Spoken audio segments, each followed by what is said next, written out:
there, just let me show you some beautiful voicings in E minor or G major. A key element of these chords are open strings, so you cannot adapt this to all keys. That's what a capo is for. The concept is really easy. I'd like to have an open G string and an open E string. This is actually in itself an E minor. I have a root and a minor third. I start with this well-known E minor 7 voicing, but instead of barring the chord, I lift my fingers and the G and the high E string are free. I will now play all chords of the G Ionian system, and in the G Ionian system on the 6th degree is the E Aeolian mode. E minor.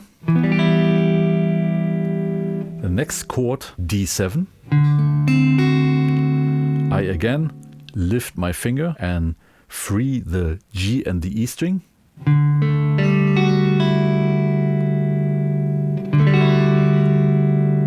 I like these sounds. Doing the same with C major 7. Getting rid of the 7th. B minor 7. A minor 7. Here I can't lift anything. Then G.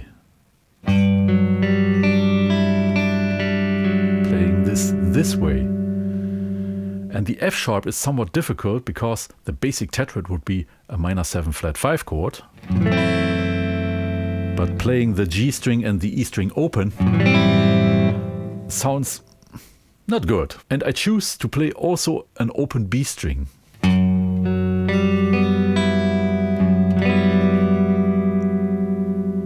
I can bear this dissonance. And this resolves into an E minor add 9.